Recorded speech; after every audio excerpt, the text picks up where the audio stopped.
Gangguan makan adalah kondisi psikologis yang menyebabkan berkembangnya kebiasaan makan yang tidak sehat.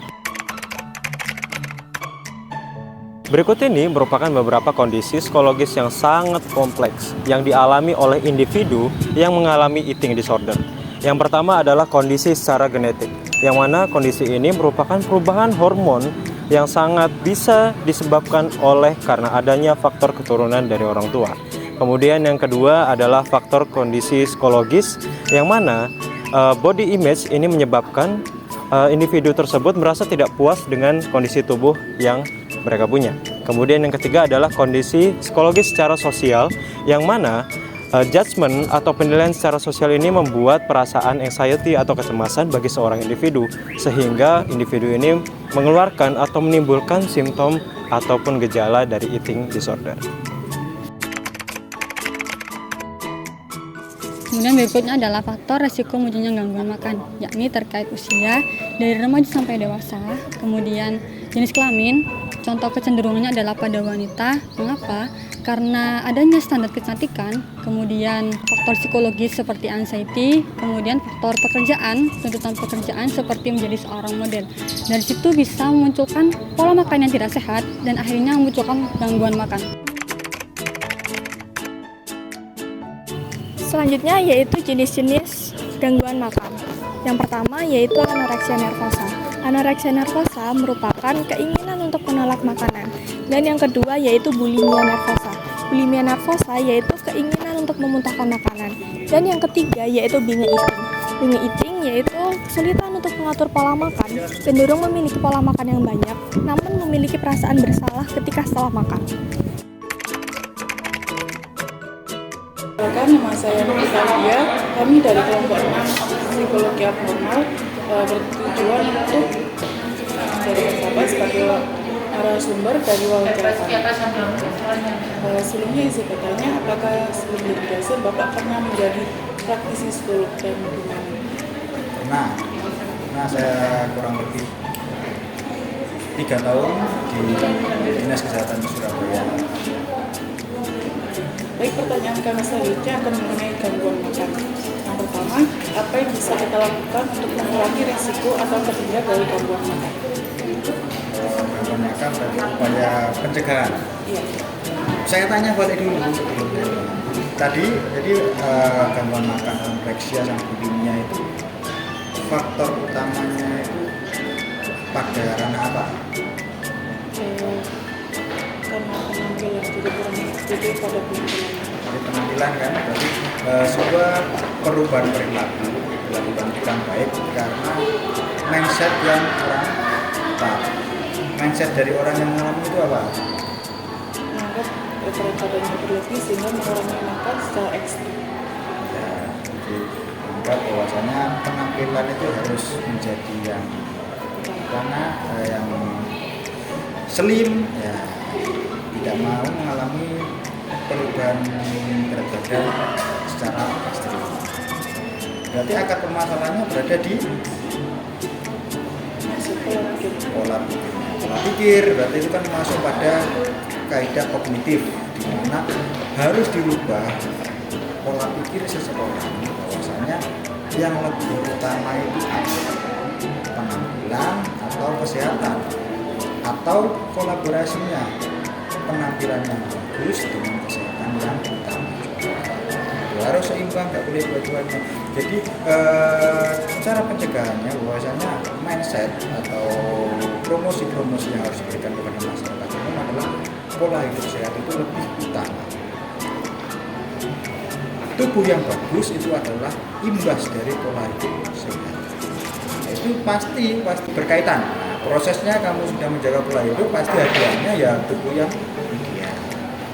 Jangan yang instannya ingin tubuh ideal tapi pola hidupnya tidak sehat. Itu yang pencegahan. Terus Untuk selanjutnya, apa tanda-tanda awal gangguan makan yang harus diperhatikan dan apa yang bisa dilakukan untuk membantu seseorang yang mengalami hal tersebut? Tanda-tandanya sesuai dengan gejala-gejala yang umum, bahwasanya kita harus berpatokan pada pola makan ideal seperti apa. Makan ideal berarti kan ketika kita makan 3 kali sehari dengan porsi yang cukup, berarti orang yang normal ideal. Ketika orang mengalami penyimpangan hal itu, maka hal itu bisa menjadi gejala. Karena orang ini yang biasanya makan 3 kali sehari, tiba-tiba malam waktu tertentu dia nggak mau makan, mau makannya sehari cuma sekali saja. Ketakutan, ingin diet, ketakutan berlebihan yang tidak rasional. Itu bisa. Terus? Dan dari saya Pak, untuk pertanyaan selanjutnya, bagaimana cara membantu seseorang yang sudah didiagnosis menderita gangguan makan?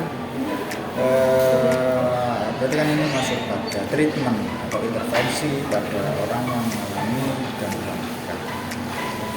Pendekatannya bisa melepati dua pendekatan. Yang pertama, kita masuk ke lewat pendekatan kognitif, di mana kita harus menemukan yang dinamakan irasional belief. Tahu nggak irasional belief?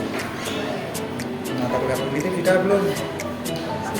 Nah, irasional belief adalah keyakinan yang tidak rasional. Itu kuncinya dalam sebuah treatment kognitif untuk merasionalkan apa yang tidak rasional. Dan tidak rasional kan kembali ketemu tuh. Kalau saya nggak makan nanti kalau saya makan saya akan tambah gemuk.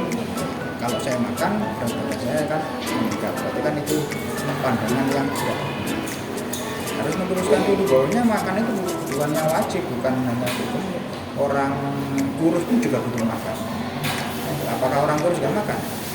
Ya pasti makan kan? Nah itu berarti mindset itu harus diluruskan terlebih dahulu. Ketika irasional, ketika kognitif mindsetnya sudah tertata, baru pada perilakunya bisa menggunakan manipulasi perilaku dengan apa, dengan self management, mengatur pola makan yang sehat, diimbangi dengan olahraga. Dan selanjutnya, apa jenis dukungan yang dibutuhkan oleh seseorang dalam pemulihan dari gangguan makan? Dukungan dari siapa itu? Dari seseorang itu maksudnya orang siapa? Seseorang dari pihak lain, dari pihak kedua. Iya, pihak kedua itu kan bisa dari keluarga, teman, atau orang keluarga. Keluarga banyak. Kita tetap harus memberikan dukungan bahwasanya pola hidup sehat itu lebih utama daripada penampilan, dan tetap ditanamkan bahwasanya ketika kita menjalani pola hidup sehat pasti hadiahnya itu tubuh yang ideal, memberikan support, memberikan penguatan. Dan untuk soal yang terakhir, apa yang dapat dilakukan dokter atau terapis untuk membantu seseorang pulih dari gangguan makan? Kalau dokter biasanya yang menganjurkan pada resep pola hidup sehat. Kalau terapis biasanya konsultasi dengan ahli gizi. Nah, jadi misalnya psikolog sudah menjalankan treatmentnya, tapi harus berdasarkan dengan ahli gizi, memberikan takaran yang pas, kalori yang tepat pada seorang yang ingin menjalani diet atau ingin menurunkan menjaga tetap tubuhnya stabil.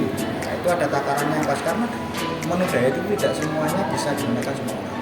Ada yang cocok untuk orang ini, belum tentu cocok pada orang ini. Kebutuhan kalori seorang itu berbeda, harus dikonsultasikan dengan ahli gizi. Ya, ada yang lain?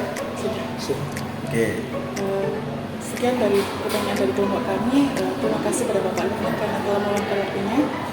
Kami akhiri. Wassalamualaikum warahmatullahi wabarakatuh. I shine so bright, you might go blind, blind, blind. When I walk through, they close their blinds. I'm gonna show off, I know it's time. I am my price, don't it look nice? You look nice, don't it? I bet we could roll out. When I show up, I'ma show out. Didn't know then, but I know now. Best kept secret, but you know now.